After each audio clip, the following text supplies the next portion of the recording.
నమస్తే. తెలుగు రాజ్యంకి స్వాగతం. నేను మిస్ సంధ్య. ప్రధాని మోదీ ఎడ్యుకేషన్ కు సంబంధించి గతంలో ఆమ్ ఆద్మీ పార్టీ చేసిన విషయము, అలాగే కోర్టు మొట్టికాయలేయడం మనందరికీ తెలిసిందే. బట్ మన లిబరేషన్ కాంగ్రెస్ పార్టీ అధ్యక్షుడు మాజీ ఐఏఎస్ ఆఫీసర్ విజయ్ కుమార్ గారు మరొకసారి లెటర్ రాసి ఈ అంశాన్ని తెర మీద తీసుకురావడంతో పెద్ద ఎత్తున చర్చ జరగడం, దానికి సిజేపీ వాళ్ళు ఏ అంశమైనా తెర మీదకి వచ్చినా ముందు మీ సర్టిఫికేట్స్ చూపించండి, ఆ తర్వాత మా ఇన్కమ్ సర్టిఫికేట్స్ కావచ్చు, మా సర్టిఫికేట్స్ కావచ్చు చూపిస్తాము అంటూ మోదీ గారి సర్టిఫికేట్స్ కు లింక్ పెట్టడం మనం చూస్తున్నాం. మరి విజయ్ కుమార్ గారి ఉద్దేశం ఏంటి? విజయ్ కుమార్ గారి బాటలోనే చాలా మంది మేధావులు నడవడానికి సిద్ధంగా ఉన్నట్టుగా తెలుస్తుంది. మరి ఆయన్ని అడిగి తెలుసుకుందాం. విజయ్ కుమార్ గారు నమస్తే అండి. నమస్తే.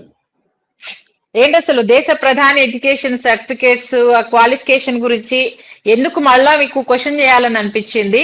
మీరు చేసిన క్వశ్చన్ కి సంబంధించి అండర్ గ్రౌండ్ లో ఒక మేధో మదనమే జరుగుతోంది, ఏమంటారు దీని గురించి? To become prime minister or any other minister. So మన దేశ చరిత్రలో చూసుకుంటే స్వతంత్రం తర్వాత చదవడం రాయడం రానటువంటి వారు కూడా మంత్రులయ్యారు. చదువు రానిటువంటి కామరాజ్ నాయుడు అని చాలా గొప్పగా కూడా పాలన చేశారు. అయితే అది ప్రీ క్వాలిఫికేషన్ అయితే కాదు, అది ఫస్ట్ క్లారిటీ మనం జనానికి ఇవ్వాల్సింది. అలాంటప్పుడు వై డు యూ బాదర్? ప్రధానమంత్రి డిగ్రీ ఉంటే ఏంటి, పోతే ఏంటి, వై డు యూ బాదర్? దాని గురించి తెలుసుకోవాల్సిన అవసరం ఏంటి అన్నది ఒక క్వశ్చన్ వస్తుంది. ఇక్కడ రైట్ టు ఇన్ఫర్మేషన్ యాక్ట్ కింద మనం కొన్ని అడగొచ్చు ప్రభుత్వాలని. అలా అడిగేటువంటి క్రమంలో present prime minister mister Modi degree గురించి కూడా అడిగారు.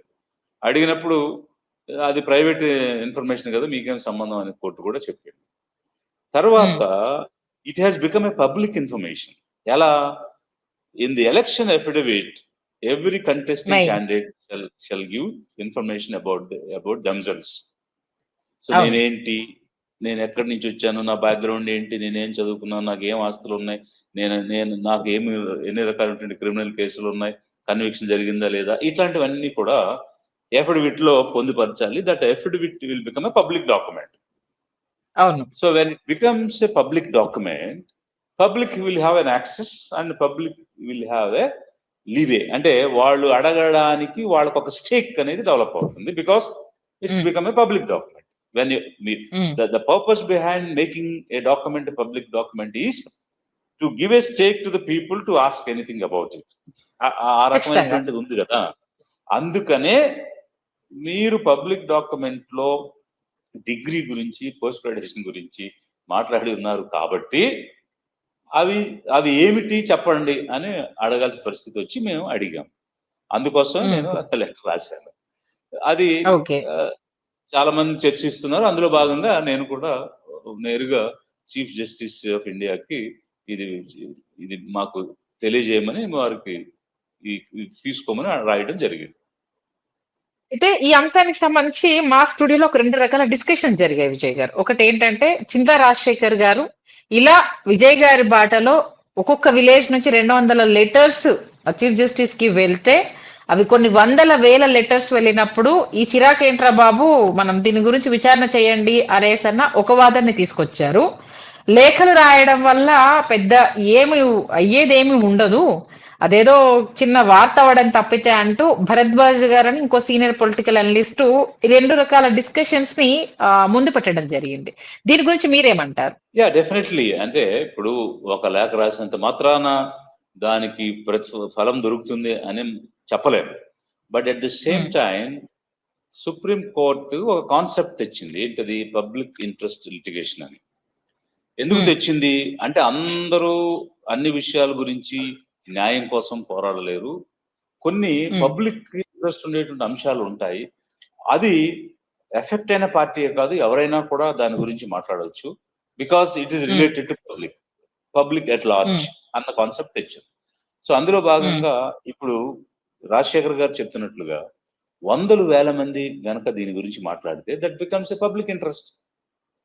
So when it is becoming a public interest, then judiciary has to resolve it. Definite గా తీసుకుంటారు. అందుకనే వారు ఈ ఆలోచనని మీకు చెప్పుంటారు రాజశేఖర్ గారు. So definitely when more people react, it becomes a public issue. జనం కోరుకుంటున్నారు ఇది చెప్పాలి అన్నప్పుడు ఖచ్చితంగా కోర్టు ముందుకు వచ్చి విచారణ చేసి పూర్వపరాలని వాట్ ఈజ్ వాట్ అనేది తేల్చాల్సిన అవసరం ఏర్పడుతుంది. ఓకే. అంటే నిజంగానే ఆయన సర్టిఫికేట్స్ లో ఏవైనా లొసుగులు ఉన్నాయా? అందుకనే అది బయట పెట్టలేకపోతున్నారా? బయట పెడితే నిజంగానే మోదీ రాజీనామా చేయాల్సిన సిచ్యువేషన్ వచ్చే పరిస్థితులు ఉన్నాయంటారా? ఆ! అంటే ఇప్పుడు దాన్ని దాచిపెట్టటం వల్ల, మభ్యపెట్టటం వల్ల, రకరకాల సందర్భాల్లో రకరకాలుగా చెప్పటం వల్ల ఎరైజ్ అయినటువంటి సిచ్యువేషన్ ఇది. ఫర్ ఎగ్జాంపుల్ నేను అవును. 7th క్లాసే చదువుకున్నాను, లేకపోతే 9th క్లాసే చదువుకున్నాను అని చెప్పుంటే, అసలు దాన్ని ఎవరు డోంట్ మాట్లాడతారు? బాదర్ దాని ఇంక గురించి అసలు. ఎవరు కూడా ఆ! కామెంట్ చేసే అవకాశం లేదు. బట్ హ్మ్. బికాస్ డిఫరెంట్ డిఫరెంట్ సిచ్యువేషన్స్ లో డిఫరెంట్ డిఫరెంట్ నెరేటివ్స్ రావడం, అవి కొరాబరేట్ అవ్వకపోవడం ఎగ్జిస్టింగ్ సిచ్యువేషన్ తో, అంటే ఆ డేట్స్ కానీ ఆ యూనివర్సిటీస్ కానీ కొరాబరేట్ అవ్వకపోవడం వల్ల అదొక అంశంగా తెర మీదకి వచ్చింది. హ్మ్. వాళ్ళు నిజంగానే అలాంటిది అయితే అంత అత్యున్నత పదవిలో ఉన్న ప్రధాని నిజంగా అది ప్రూవ్ చేసుకోలేక రాజీనామా చేయాల్సిన ఇన్ కేసు ఒకవేళ అది ఒక యుద్ధం లాగా 1,00,000 2,00,000 లెటర్స్ నిజంగానే ప్రధాన న్యాయమూర్తి దగ్గరికి వెళ్ళి అది ప్రూవ్ చేసుకోవాల్సిన సిచ్యువేషన్ వచ్చి అవి రాంగ్ సర్టిఫికేట్స్ అని తేలితే ఇన్ కేస్ సిచ్యువేషన్ ఎలా ఉంటుంది? యా, ఒక ఊహ. డెఫినెట్ గా ఇప్పుడు ధర్మేంద్ర ప్రధాన్ నేరుగా అతనేమి పేపర్ లీక్ చేయలేదు కదా. ఆయన ఏమైనా హ్మ్. పరీక్ష పెట్టి పేపర్ లీక్ చేసి మాఫియాకి ఇచ్చినట్టుగా లేదు కదా. But right. He's heading. Okay. So హ్మ్. న్యాచురలీ ఇప్పుడు లాల్ బహదూర్ శాస్త్రి గారు ఆ రోజు ఎందుకు రిజైన్ చేశారు? ఎక్కడో తమిళనాడులో యాక్సిడెంట్ అయ్యి జనం చనిపోతే రైల్వే మినిస్టర్ గా ఈ టుక్ ఇట్ యాజ్ ఎ హ్మ్. Moral responsibility. I being head of the department I should have morality అని ఆయన చేశారు. హ్మ్. సో అలాగా ఈ రోజు హెడ్ ఆఫ్ ది గవర్నమెంట్ గా ఉన్నారు ఆయన. మరి అదే హ్మ్. మోరల్ రెస్పాన్సిబిలిటీతో he may have to step down. Okay. సరే ఇప్పుడు అంటే అభిజిత్ దీప్కేకి సంబంధించి యుఎస్ ఎలా వెళ్ళాడు, ఫండ్ ఎవరిచ్చారు అన్నది, అభిజిత్ కి సపోర్ట్ చేస్తున్న సోనం కి సంబంధించి 1,00,000 రెంట్ ఎట్లా కడుతున్నారు అనగానే వాళ్ళ ముందు మీ సర్టిఫికేట్ చూపించండి, ఆ తర్వాత మా సర్టిఫికేట్ చూపిస్తాము అంటూ కనెక్ట్ చేస్తున్నారు. Is it correct way? Definitely అందులో ఇన్ఫాక్ట్ వెరీ లాజికల్.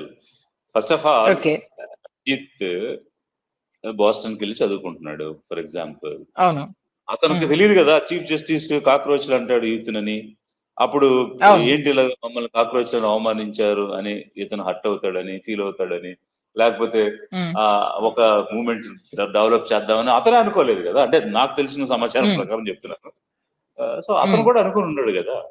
సో అందువల్ల ఈ రోజు జరిగిన పరిణామాలను దృష్టిలో పెట్టుకుని మీరు బ్యాక్వర్డ్స్ వెళ్ళి వాళ్ళని ఏదో రకంగా కార్నర్ చేద్దామని ప్రయత్నం చేస్తే మీరు ఇంకా బ్యాడ్ అవుతారు తప్ప, మీ మీ రంగులు బయటపడితే తప్ప అక్కడ సాధించేది అయితే ఏమీ లేదు. అండ్ అదే okay. As far as I have seen the news, అతను ఏం చెప్తాడు, నాయన్ని క్లియర్ గా ఉన్నాయి, ముందు ఆ చక్రవర్తిని చూపించమనండి, ఆయన సర్టిఫికేట్ నేను చూపిస్తానని చెప్తున్నాడు. అవును. ఆ, అది లాజికల్లే కదా. ఓకే. సేమ్ అంటే అదే మీరిచ్చిన ఆ లెటర్ అనేది ఆ ఇంపాక్ట్ ఈ రకంగా చూపిస్తుంది, ఎక్స్పెక్ట్ చేశారు అనేసి అందుకే అడుగుతుంది మిమ్మల్ని నేను. డెఫినెట్లీ ఇప్పుడు చింత రాజశేఖర్ గారు ఏ ఆలోచన విధానంతో అయితే ఉన్నాడో అదే ఆలోచన విధానంలో ఉమ్. మేము చేశాం. ఓకే. ఇది అది అంటే ఆ, అదేదో సామెత ఉంటుంది కదా, ఇంతయ్ అంతయ్ అనేది ఉంది కదా, అట్లా అది ఎక్కువ ఇంతింతాయి మందిలోకి వెళ్ళి వట్టుడింతాయి అన్నట్టు. ఆ, అది వస్తే డెఫినెట్ గా it will become a national issue. Okay. చూద్దాం ఏ రకంగా ఇప్పుడు ఈ అంశము మరొకసారి తెర మీదకి వస్తుందనేది. అడగగానే ఇంటర్వ్యూకి టైం ఇచ్చినందుకు, అనేక సామాజిక అంశాలు, రాజకీయ అంశాల గురించి మాట్లాడినందుకు thank you so much sir. Hello, Telugu రాజ్యం ఛానల్ చూస్తున్నారా? సామాజిక, రాజకీయ, జీవన చిత్రణే తెలుగు రాజ్యం. అతిశయోక్తులు, అసత్యాలు ఉండవు. రాజకీయ కోణం కాదు, ప్రజా కోణమే కొలబద్ద. తెలుగు రాజ్యం వీక్షణ మీ ఉత్తమ అభిరుచికి నిదర్శనం.